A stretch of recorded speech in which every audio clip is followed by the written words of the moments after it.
Hello, my name is Kathryn Nelson and I am from Queen's University Belfast, and my presentation today is a monoculture of globalisation or an international ecoculture. It is time to choose. The global and local culture appear to be set apart. The first, after all, provides an international cultural identity which follows global trends, where the individuals within this fast-moving civilization experience foods, clothes and products from multiple sources. This global culture appears to inevitably lead to the felling of the rainforest, the slaughter of marine life, the application of chemicals on the land, the reduction of biodiversity, the mountains of plastic waste and global warming. Whereas the second, local culture, is often seen as an alternative, since it can offer an appreciation of regional natural environments. The individuals with a local-based cultural identity may purchase local products, grow their own food, and understand both negative and positive changes within their own natural environment. Yet these diametrically opposed cultural identities are also about cultural struggle. The struggle so clearly articulated in the cultural study theoretical writings of Pierre Bourdieu, Raymond Williams and Stuart Hall. Each theorised that identity of an individual is based on the domains of their social, educational and capital means. This hierarchy of capitalism has caused a monoculture of globalisation, since we all want more. For an individual to move from local to global culture, they must obtain more socially affluent friends, a higher education and have more financial worth.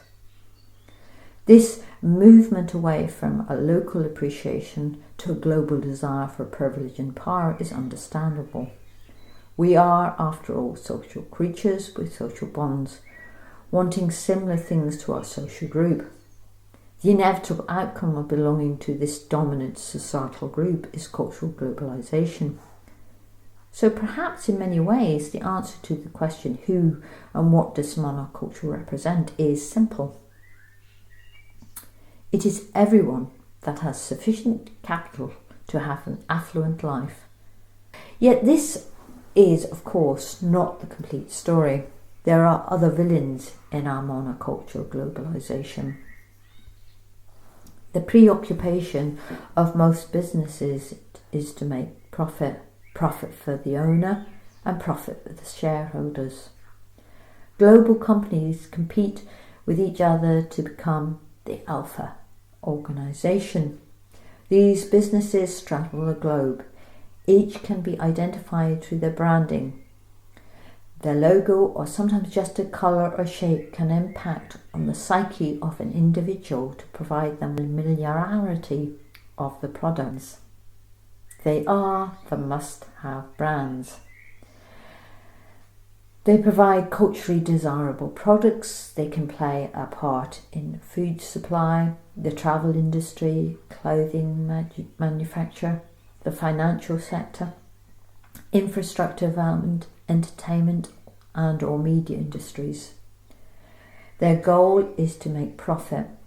Each is supported by other organisations in a supply chain reminiscent of an ecological food web. They stand together, providing us with a civilization of privilege. This business model of profit has also been used as a paradigm for cultural activities. The cultural web has many players, including curators, gallery owners, critics and publishers. Each can act as a gatekeeper and tastemaker of culture, since they select and choose what is promoted and deemed suitable to be shown to their audience. The audience is made of individuals that want to see, touch and be part of the global monoculture. After all, we are social creatures and we want to be part of our social group. We achieve this by having the same cultural aspirations as our peers. We may, for instance, view the same art, read the same books, and or listen to the same music. Therefore, in this global monoculture, the artists that are selected are often the same ones. They are widely known across multiple countries. These artists, writers, musicians, dancers are therefore globally renowned. They are selected for their ability to draw large crowds to events and institutions. They are the creative face of our global monoculture. So why is this wrong? In many ways, there is nothing wrong with cultural globalisation. We all want to see, hear and understand the great artistic works of the world, so we can appreciate the artists, writers and musicians' creativity and can then discuss them with our social group. Yet there is, of course, a caveat. What is this global culture costing? I would now like to turn to my local environment. Northern Ireland has a soft, gentle climate with warm, sunny days and sometimes even a rainbow-filled sky. The farms near my home are mostly small, with cattle and sheep quietly grazing in the fields. The local hedges have hawthorn shrubs which bloom in May, creating a white-edged patchwork of farmland. These hedges are also home to the stately ash, a tree that has smooth grey bark and delicate leaflets that seem to shimmer in a gentle breeze. On a clear day, I can even see the soft curves of the distant Spirin Mountains from my home. Then there is, of course, the North Coast and the Giant's Causeway, a World Heritage Site. I have stood on the cliff above the causeway looking out towards Rathlin Island. The power of the Atlantic Ocean sweeps through the channel between the mainland and the island. The small, colourful-billed puffins simply bob on top of the strong eddies until they dive for sand eels. Yet this description of Northern Ireland, although true, is not entirely accurate. Invasion, climate change and habitat loss has all impacted on the Irish environment. Northern Ireland, like other places, has been losing its wildlife. The New Zealand flatworm is devastating our earthworm population. The ash trees are dying because of ash dieback caused by a fungus that is originally from Asia. European worms and ash trees have no natural defence against these alien invaders. These are just two examples of species that have moved into Northern Ireland because of globalisation. Yet these are not the only changes that have been seen. Farming practice has transformed over the years. The once common farm bird, the corncrake, with its strident call, is long gone, as haymaking was replaced with an early silage crop. The birds no longer have time to raise their chicks before the machines come into the fields to cut the young grass. Then there is the loss of the traditional meadows.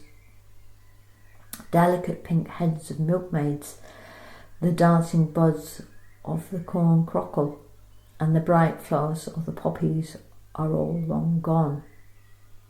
Of course, with the loss of flowers, the insects have also reduced in numbers. Farming practice has changed to become a part of the global monoculture that requires cheap, easily accessible food. The Northern Irish land has been altered, but so has the seas. The last time I stood looking out of the Atlantic Ocean towards Rathlin Island, I knew that the numbers of puffins had reduced substantially. These wonderful little birds had been affected because of climate change. The rise in ocean temperature has impacted on the abundance of plankton, which has substantially affected sand eels, the main food of the puffin. This example is perhaps at the heart of my dilemma. Although my local culture may change and may even become greener and more sustainable, we are, of course, part of the global biome. Our green and blue planet connects us all. We fall or stand together. Yet this knowledge is not new. Scientists and ecologists have known that the natural world is suffering and dying. The way forward is to acknowledge that our global culture must change. Perhaps this can only happen by recognising and appreciating our local environment. So why is this local engagement with the natural environment vital? It is to do with ownership, empowerment and self-esteem. Firstly, most individuals feel some form of tie to their local area. It may be intellectual or emotional, yet it provides a feeling of ownership over the landscape. Secondly, because the area is limited in size, there may be a sense of control. Individuals are confident that any problems can be worked around if the community pulls together. Thirdly, the value we place on ourselves and our community is an important aspect of who we are as individuals. If we value ourselves, it is likely that we will value the place we live. Given these three emotional ties to our local natural environment, we may want to protect it and in so doing defend other species that live alongside us. Yet this may not always be easy. For instance, some individuals live in cities where access to the natural world may be difficult. These people may move through life only accessing environmental information through cultural activities. It is here, then, that the artists and cultural intermediaries need to step forward to explain the reason for cultural change to a greener, more sustainable world. Earlier, I spoke of our species' need for social bonds and our desire to show we are part of a group. If the creatives and cultural intermediaries begin to recognise that they are the gatekeepers and tastemakers of culture, there can be a radical change in our species' lifestyle. The monoculture of globalisation can be translated into an international ecoculture. This may begin with an emotional attachment to the local natural environment, which can lead to a creative change on a global scale. So how can cultural intermediaries help to usher in such change? They can provide a creative platform for artists who work, endorses and supports the natural environment. In many respects, this concept is similar to Joseph Beuys' work, in particular his 7,000 oaks. The trees were planted in the German city of Kassel in 1982. Beuys reasoned that environmental damage could be eliminated by a creative revolution to heal the earth. So how can this far-sighted plan be achieved? Cultural intermediaries could begin by developing and supporting artists that work with a local environmental narrative. They could also provide support for artists engaged with local communities whilst they work on a common aim of understanding ecology. Perhaps it is only through this form of locally based creative activity that ownership, empowerment and self-esteem will develop to motivate individuals and communities to protect and care for nature. It is this concept of local identity moving into an international identity where each and every person cares about the global biome that is paramount to our future. This is perhaps the only way forward to create a sustainable international ecoculture where we truly value the diverse beauty and wonder of the natural world. Perhaps in the end it is about acting locally but thinking globally. Finally, before I finish this presentation, I would just like to return to the ash tree. There are many myths and legends associated with the trees of Ireland, yet they have almost, but not quite, been forgotten. The trees have a cultural heritage all of their own. The ash tree is symbolic of fertility. 3 of the great trees of Ireland were ash trees. They were living protectors of the land. They stood erect, defending and watching of the earth. They were the sacred guardians, the trees of healing and of life. Such myths are part of a neglected culture. Yet this example shows that our species was once fully connected to the natural world, and in many respects were in awe of it. Thank you very much for listening to the presentation.